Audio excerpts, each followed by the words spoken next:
Hey, Paul, welcome back to the show. As a way of getting started, give us an update on yourself. Hey Brian, happy Thanksgiving.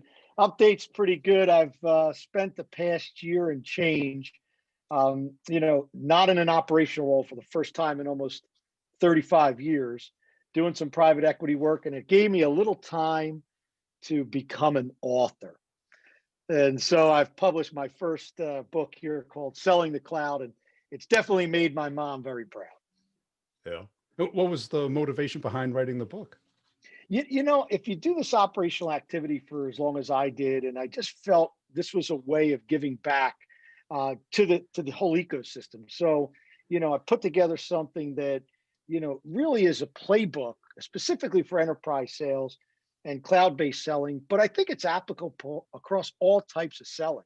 I've gotten feedback from people well outside of our traditional industry, and the motivation was to initially just provide kind of a playbook for whether you're coming out of college and it's your first sales job, or you're a CRO of a public company in technology that's really looking to find a way of getting your sales teams into a different level of selling their product or service. So that kind of was the inspiration. And then finally, after all these years, my co-author Mark Petruzzi kind of said, hey, this is about the time to do it. And with all the things going on in the world, it was the stars aligned, and that was kind of the motivation, Brian. And what was it like? Because I went through that process too, because, you know, great salespeople, some of it's kind of unconsciously competent, where you kind of like, what to do, but you really can't. Well, you probably were better at it because you had to tell reps. Right. Yeah.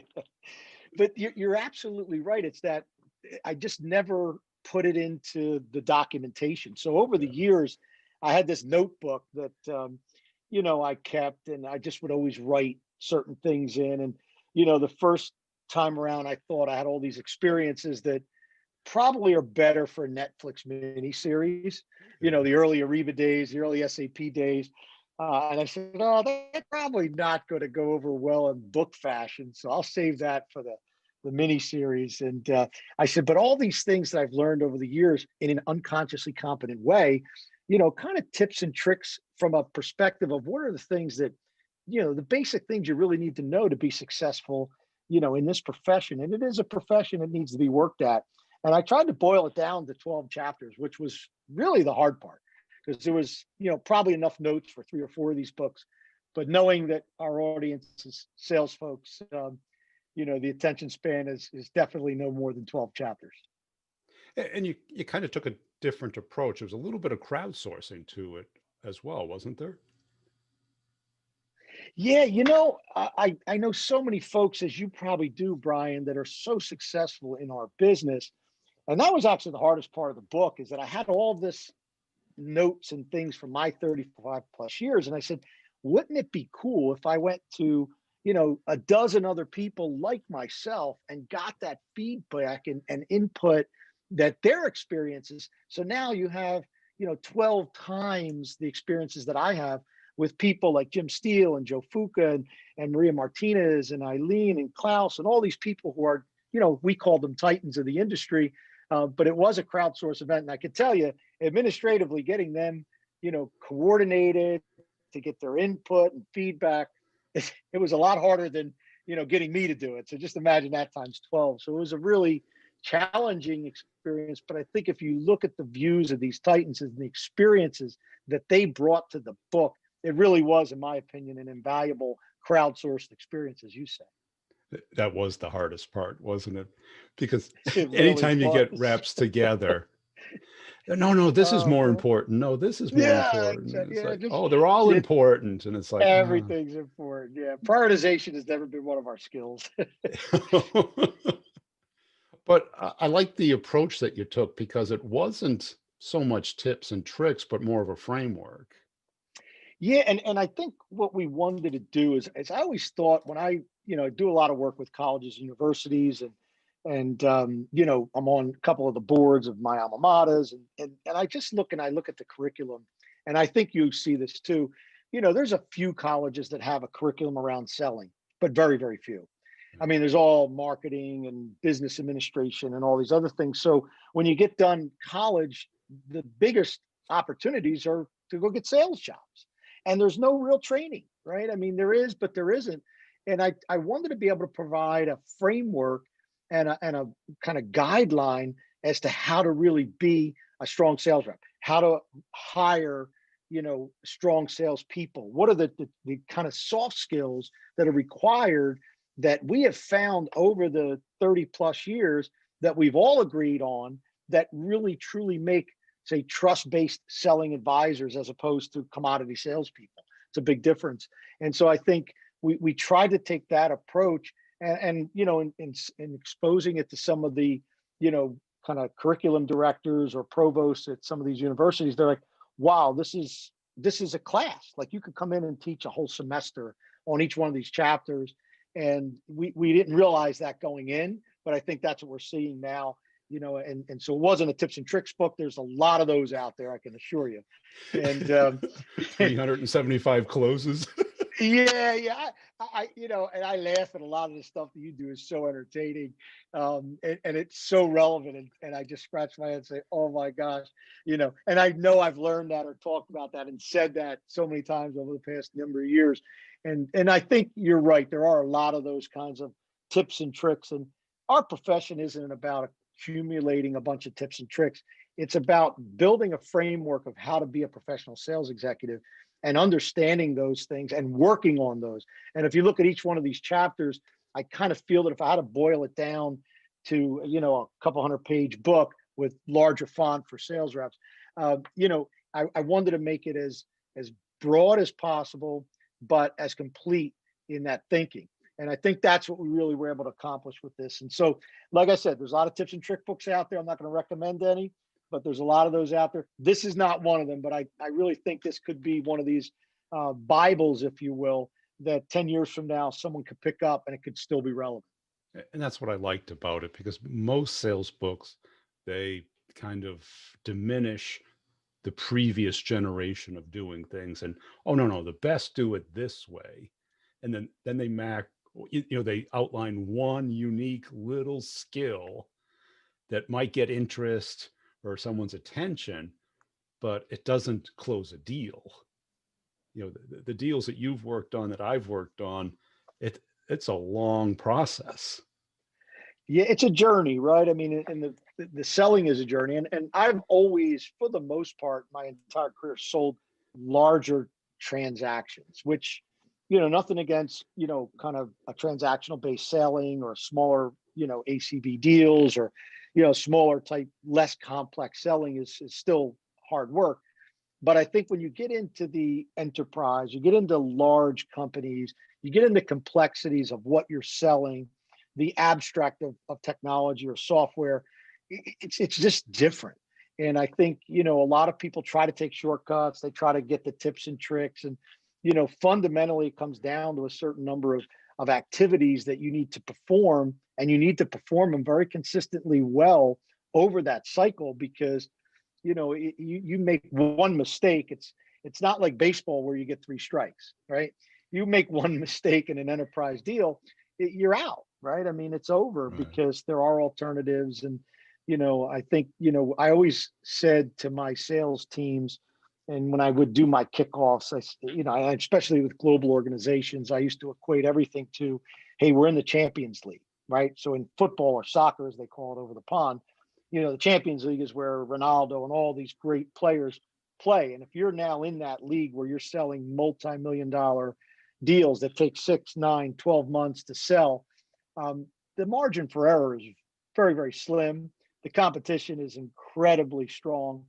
And if you don't do everything right, your chances are pretty much zero of winning a big deal. So I think, going back to these basics in this playbook, if you will, doing all those things properly, it just increases your odds of getting the business, especially in the Champions League. And what was some of the key distinctions? Because you worked at like the big enterprise companies, and some were completely new technologies. Other were like the next generation of an existing technology. Mm-hmm. Yeah, And it's very interesting based upon where you are in that cycle right now. unfortunately, being as old as I am, I've seen all the cycles, right? You go from, mainframe to Electricity. client server to the internet to the cloud, and I guess whatever's next, I probably won't be around for that one. But it changes so quick, and if you're selling something new that is old. So, for example, when Salesforce came in and replaced Siebel, right? It's pretty, I don't say easy, but it's easier for people to understand. Hey, I've bought this before. Right. It was expensive. It took forever to install. It was hard to use. And now you've got something that's better, faster, cheaper. Obviously, in that situation, it's not easier, but it is easier, right? Because people have budget for this. It's a replacement sale. If you're doing a disruptive technology, which I've been involved in, and it's really not the same way of doing it as you did it before. And there's change management involved. There's a whole infrastructure change. There's probably McKinsey, Bain, BCG, the strategic consultancies that are in at the C level talking about a finance transformation, a digital transformation. Those are very different types of selling motions, if you will. But it still comes back to the fundamental things you need to do to win those larger transactions. It's just that your path is going to be very different if you're trying to get budget that is not existing versus trying to win the budget from someone else because it's already set up. So both not easy, but one much different than the other. And what were some of those key distinctions between the B players, the kind of 80 to 100% at quota, and the A players, the 150, the 200, the ones that you just could not let go? Yeah, I'll tell you, and I put a whole section in here on hiring, right? Because over the years of my experience, the profile of reps that are that 100 plus 150 versus I'll call them the B or C players in selling. And look, if you have an organization of 500 sales reps, there's no way you're going to get all A's because there's just not enough of them. The numbers don't work, right? The math Yeah. doesn't work. But you can get a strong base of A players in your organization early stages that really help the B's become B pluses or become A's eventually. And through enablement and things like that, they can get better. But I think I look at, I always used to hire, A students from B schools. And what I mean by that is not somebody who's grown up with the silver spoon. They were street fighters. They had to work hard. Maybe they were the first people in their family tree to go to college. They couldn't get into Yale or Harvard or Penn or Stanford, but they got into somewhere else and made the best of it. Those are the people I like to have, on the team. They have grit. There's a whole section on here in grit and a definition of that. And I called it street fighter because I grew up in South Philly, so I understood what it took. And then those are very applicable skills growing up in a challenging neighborhood as a kid to apply to a selling environment. Because let's face it, sales is war. And what I found recently too, especially in cloud software, especially in SaaS software and in large enterprises, the number of females that are just so good at selling in today's environment. And, growing up, we had very few female sales reps. I mean, especially early SAP days, there just was a very, very small number. And I think today, if you look broadly, in enterprise sales, it's probably close to 40 to 50% now are females. And why are they better in general? I think their profile fits very well. They're empathetic. They have authenticity, all the things that we look at as key criteria. And let me tell you, they can multitask and manage complex environments. They do it at home, right? Yeah. So they're just better at it, I think, than we are in some cases. And I'm shocked that we as CROs or presidents and heads of sales aren't looking to bring more of that, into the organization. And it has nothing to do with diversity quotas or anything like that. Because at the end of the day, you have a spreadsheet, you have a quota. They don't care if you didn't make 100% what your composition of the sales force is. At the end of the day, you got to hit your numbers. And if you hit your numbers and you can hit your numbers better with reps that have empathy, that have authenticity, that have high EQ, which is another thing I found in that profile. We had a great experience at Anaplan where we just had a lot of successful reps that were female. And just, I didn't have a method to the madness. It's just they were better. So I don't know if that's a trend, but it wouldn't surprise me.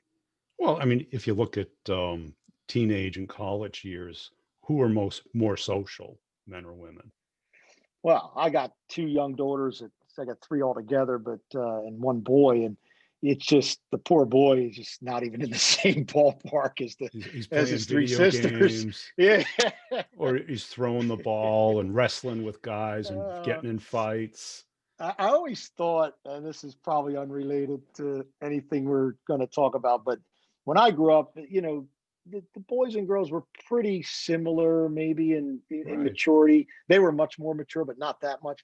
Now, it's not even close. I mean, if you look at a 14 or 16-year-old boy versus the comparable female equivalent, forget about it. We got no Right. shot, Brian.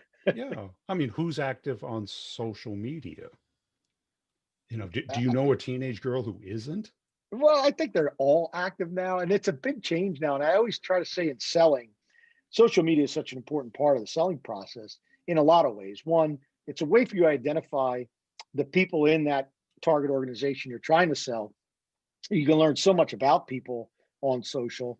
And then I also tell my 29-year-old daughter that, look, you got to be very careful on what you post if you're in sales, right? Because I always go back to like Michael Jordan. And if you watch that special, he's like, yeah, everybody buys sneakers. So you just got to be nice to everybody and make sure that you understand your customer and realize that in today's world, the transparency with LinkedIn and with social media and other platforms, it's just so critical that you're making sure you're doing the right things because, and doing the right homework too. You can find out amazing things about people that you probably aren't going to find that without that. So if you can find out about people that you're about to go sell to through, Facebook or TikTok or whatever is the new greatest thing, Snapchat, do whatever you can to learn that because you get insights into that personality and that'll help you be more effective when you're communicating with the prospect for sure. And I like that A student at a B school, because it also applies for hiring reps from other companies. Yeah, it's a great one because we look at you think you got this great company that's cranking out all these terrific salespeople, but the reality is the turnover in our business is incredibly high, as you know, Brian, 20 to 25% attrition. So the problem with that is you might have a great resume that says you've been at all these great companies, but now you can't ask for their W-2 because it's against the law. That used to be an easy way to hire, to know whether or not they really were delivering. And it's harder now because everybody's resume looks good, but you really have to determine who are those, A students, if you will, that, regardless of the companies they come from. But there are certain companies that do train and do well in preparing reps or pre-sales people. And I think that's important when you're going to recruit. We always targeted companies that we had a lot of respect for, whether we competed with them or not. And I always felt until I got the letter from their attorney, for poaching, that we weren't doing a good enough job going after them. So Yeah. predatory hiring is it's almost critical part of your recruiting process today because if you're not going after the best people, someone else is, and you need to be proactive in doing that. Right. Because if they're crushing it at a C company, they've got to be good. Crushing it There's at no, an A company is not that you hard. don't know. They might have just gotten lucky. They might have. You're Yeah. exactly right. So I think that model, about the students in school, it's the same with the companies. And I've always looked at companies that, you know, it's an okay. How do they? Could you imagine if they were selling at our company in a good territory? They'd be making 5 times as much money. And so finding those needles in the haystack, if you will, and I can guarantee you, they are not the reps that have their resume on LinkedIn. They're not looking for a job. You have to have a very good proactive recruiting team. It's probably one of the most important things when you're talking about hiring, up a sales team. You better get a good recruiting engine, internal or external, to help you and educate that recruiter on the target profile, the target companies, and then let them go after and find out who they can pull out because the people that you want are obviously not, on the market. You got to Yeah. convince them to come to your company, and that's the hard part. And like when you were a leader, how could you tell when it was the rep versus the territory or the manager or the timing? Yeah, that's an important thing. I think a lot of companies, Brian, make mistakes there. And my experience at Anaplan was great because we actually had tools that helped us in this area where we could identify and score customers and score territories and not Yeah, just say everybody gets the same quota. And there was a hot territory which would require higher quota than a warm or cold territory that you knew you were putting somebody into. And so the ramp in months might be 6 or 9 months. And so there is a lot of analytics that go into that because you're right. Someone could come into an environment where they're in a great territory and all they got to do is show up and make sure the DocuSign has enough envelopes ready for the orders that come in. Doesn't mean they're a good rep or that they're going to be successful long term in a different territory. But if you've got the territories as balanced as you can, and that doesn't mean peanut butter spreading them, you got the quota set properly, you got the accounts scored properly, it really does allow you to take a data driven approach to analyzing and scoring your reps. Because I've always said if a rep is maybe not 100% a quota, are they a bad rep? Well, not necessarily. And even vice versa, if you get somebody who has a bluebird, they think they're the best rep in the world and they just happen to be in the right place at the right time. So right. I would always say to people, use the data, whether it's on spreadsheets, a sophisticated platform like Anaplan, the back of an envelope, but use a data-driven approach to really analyze your territories, your quotas, your customers and prospects as far as scoring them and scoring that opportunity. And then it makes it a lot easier to really judge reps, not just on a spreadsheet where they are based on quota. Very important to do that. Most companies, believe it or not, they don't. They don't. It's based off of, you know, folklore, flipping a Yeah, coin, yeah. Dartboard. eh, counting number of people. I remember a manager going, "Well, Los Angeles is the second largest city in the country." And it's like, well, it's a kind of a different city than Yeah, yeah, Manhattan. and we're not, yeah. In fact, if you mention LA, LA is really a mid-market Eh, territory when you Yeah, compare it to like a New York or Chicago or even Atlanta. And if you don't have those statistics and numbers and build it, the way I just had mentioned, you might have a big disparity. And of course, the worst thing that happens, you have a small number of people, generating all the revenue, and then a larger group of people that are under 50% of quota. That's not a good, sustainable, pipeline of reps to build a company for sure. now, what did you have any epiphanies when you were writing the book? Anything like, well, I didn't think that was that important, but now I do, or I, Yeah, I did, and I think I actually saw you in one of your, you know, walks around your neighborhood, I guess. Talk about trust, and I always kind of knew that people bought from people, right? And in the past, you were able to build these trusted relationships over a much longer time period, right?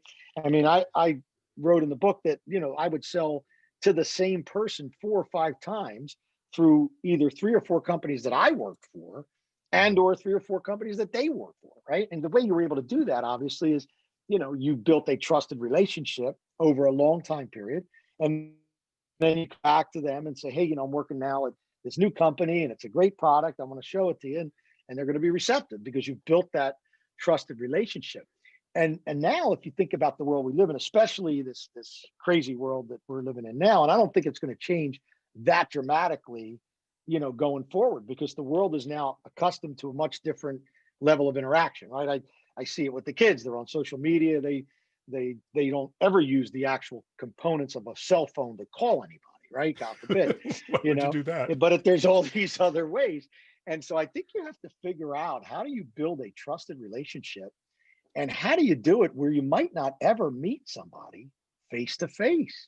I mean, for old guys like us, it's almost impossible to think like that, but you just have to adjust the way you think. And recently at Stripes, we did 2 deals where we never met the people face to face. I mean, and you're talking about lending somebody or investing $100 million in a company. It's a pretty big deal for both sides, right? The entrepreneur we're giving money to, and picking us versus somebody else that can give them money, and never meeting some of these folks face to face. It's just the new way I think we're going to have to deal with. But there was a trust that was built up during that process.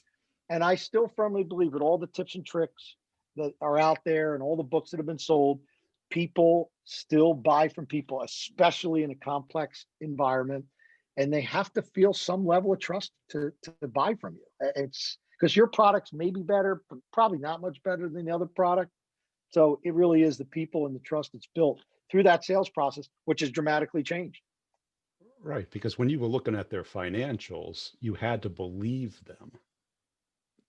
And Right. that was based off of some intrinsic sense of, is the person telling me the truth? Right? Do they do what they say? Yeah. Yeah. And unfortunately, our industry and our profession is not really one that establishes the trust immediately, nor do we have the trust going in, right? I mean, Have people the are opposite. skeptical. Yeah, it's like we're all used car sales guys, right? Coming in, so we start out at a very low level of trust, and we have to build it up over the cycle. So you're right, people are traditionally distrustful of sales folks, and in some reasons it does warrant, but for the most part, I think a majority of the professional sellers are trustworthy. They do care about the customer, they do have empathy, they are authentic, all the things we talk about that build that trust. But you only need one or two bad ones for someone to experience for them to have that skepticism going into the cycle. So yeah, it is very important to do that. And if you don't, it's even more important today. You're not going to get the business. And was there something that you had to convince your co-author about that you You felt know really? the good news about Mark and I. So I knew Mark from back in the early SAP days. He was the consultant, and I was the product sales guy at SAP. So I think he worked for Deloitte or whatever. And then we kind of got reconnected a couple years ago. And so we really had an interesting view of the selling process. Me coming from the product side with, Anaplan and iPipeline and SAP and Ariba, and him coming from the consulting side, right? Because today it's even more important that you have a collaborative selling environment. I mean, you look at the Salesforce ecosystem of thousands and thousands and hundreds of thousands of companies, that are combined in that kind of an ecosystem, and SAP and Oracle have a similar kind of environment. And then you look at all the GSIs and the strategic consultancies. There's so many folks involved in these large companies. You can't really do it on your own. You really need that collaboration with, specifically in enterprise sales, the delivery organization, the customer success groups, the consultancies. They're really so integral into delivering a total transformation or solution. And so I think from the very beginning, we both saw the importance of that collaborative selling environment. And I think that's where we kind of looked at this and said, how do we pull this all together in the book? And Klaus Bessier, who was the original CEO of SAP when we first came to the US in the late 80s. I mean, he built the ecosystem at SAP in 88, 89, 90. Now we just all take that ecosystem and partner ecosystem for granted. As a software company, you have to build it. But he was the first, person to ever think about why we would collaboratively sell together with these folks. And that was really the genesis of it. So we experienced that almost from the very beginning. So we were very much aligned, in that collaborative selling approach. And what do you hope people get out of reading the book? Brian, like I said, I think it has broad appeal for the sales rep that's not even a sales rep yet, coming out of college, to the CRO of a multi-billion-dollar company. And I think what it does is it for me, it brings you back to basics, right? It's a playbook, right, for the success. And so it's not the tips and tricks. It's not so if you read through these 12 chapters, you should really feel that every one of those chapters, as well as the titans that are giving that crowdsourced kind of input, if you're not learning something from every chapter, we've done a disservice to the reader. And I think there is something to learn. We talked about trust, at length. That's one of the chapters. We talked about hiring, that profile, that proper profile of a sales rep. So I think you should get 12 bits of information about each one of them. Mindset, there's a whole chapter on mindset. We can talk about that. I think that's even more important today with the kind of stress and all the challenges. that we're facing in our everyday personal lives, right? If you don't have the right mindset, you're going to go out and talk to a customer. I guarantee you're going to piss them off, right? Or you're going to, go crazy. So all these things, if you look at each one of these, chapters, you should get something out of it, whether you're, like I said, first time to the profession or been doing it like me for 30 something years. And I think that's what I'm excited about with this, and that because it's such a broad capabilities of all these great people who've been doing this for so long into, a short, compact, 200 and something pages with big font. Makes it easy reading, and I guarantee you, folks are going to learn from it. And we've got a lot of great feedback of people that are, in both of those sides of the spectrum, Brian, saying, wow, you know what? This really made sense. It really emphasized something that I didn't put enough emphasis on, or it was exactly what I was doing. I really feel confident that it's the right way to go. And so I really, encourage folks to take time to read through it, especially during these holiday seasons. And I think they'll get something out of it, and they will enjoy it for sure. I mean, just the folks that are involved in this, the 12 Titans, if you will, the level of input they've had on our business over the past, couple of decades is phenomenal. And learning from them is invaluable, especially for like $13.99. Yeah. And it was free on Kindle at first, that first Yeah, day. yeah, you missed that window, right?